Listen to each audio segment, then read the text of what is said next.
Hey everybody, the Super Vader 400 here, back for another retro review. This time I'm once again reviewing the X-Men animated series, only instead of doing season arcs reviews of the X-Men animated series, I'm just going to do a full-blown review of the X-Men 1992 series instead of doing a season 1 review, because to tell you the truth, after season 3, or pretty much I say the Phoenix saga of the X-Men animated series arc, I really stopped caring about the series. I mean, I still enjoyed the series from beginning to end, but plot-wise, I stopped caring about it.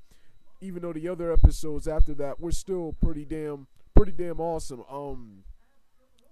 Like I said, man, this is an awesome show, man. It has one of the most catchy, one of the most highly entertaining intro themes ever, and memorable.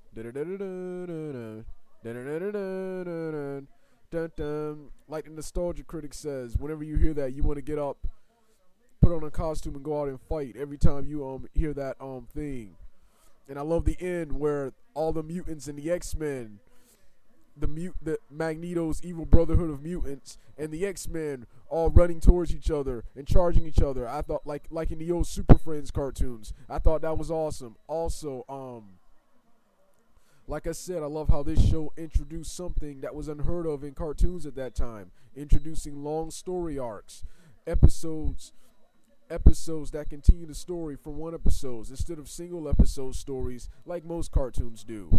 Awesome voice acting. I'm really not familiar. Awesome, epic voice acting. However, I'm not familiar with any of the voice actors in the show, but I love the accents. That makes it even more realistic. And I love the artwork. The artwork and animation is phenomenal despite the obvious budget. Actually, I think because the artwork is so damn good that you can obviously see the budget when it comes to the fight scenes. However, in my opinion, the fight animations got real better as the show went along. Going back, and then I like the show for its inclusion of Wolverine, Cyclops, Jean Grey, Storm, Jubilee, Professor X, Rogue, Morph, and Beast. That's your X-Men lineup. Even characters like Colossus makes an appearance in one episode. I wish he could have been in the whole series, but he makes an appearance in one episode. For the bad guys, they gave you of course Magneto,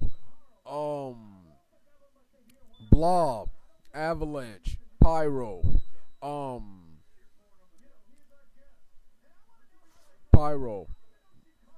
and even Apocalypse, and another favorite bad guy of mine who showed up in the Phoenix saga, Eric the Red. And also, going back to characters, they also included other characters like Gladiator, mysterious characters like Gladiator, who is Superman with who looks like Superman only with blue skin and a mohawk. Cyclops' father, who was an awesome character. Don't remember his name.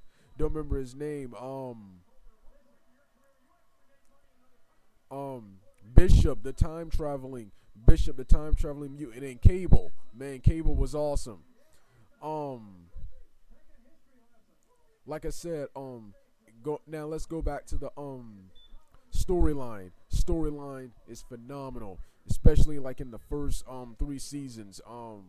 They adapted awesome storylines like the Phoenix Saga, Days of the Future Past, and even incorporated storylines featuring Apocalypse.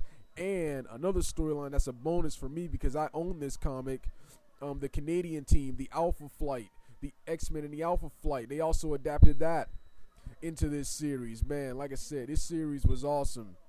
And this series was the blueprint for cartoons. In my opinion, was one of the blueprints for cartoons in the 90s. So many cartoons came after us, including the much awesome Marvel animated universe, the rest of them, Spider-Man, Fantastic Four, Iron Man, the East Coast Avengers team, Silver Surfer. All those came from this, even inspiring other obscure cartoons based on obscure comics like Wildcats and freaking Ultra Force. Um, Cartoons like Street Fighter and Mortal Kombat and the Double Dragon cartoons also borrowed heavily a lot from cartoons like X-Men, the animated series. Um, then it led to other epic stuff like X-Men Evolution, the more recent X-Men, X-Men Wolverine, and the X-Men, and X-Men, and even a Marvel animated series, animated series, anime series. Yeah, like I said, just awesome. This show was just, man. Like I said, X-Men. Like I said, I've been a huge fan of this cartoon since the mid '90s. I saw it in the mid '90s, and man, I just loved this cartoon. It sucks it's not on TV anymore. I wish since Saban bought back their rights, they already have a DVD release, but I wish they would like show it on their new Vortex block since they recently acquired their rights from their Saban recently acquired their rights from Disney. But yeah, man, just an awesome show, man. All right, the Super Vader 400 out. I may still do the arc reviews if I care. I'll definitely do some of my favorite moments and episodes from this series. All right, I'm done.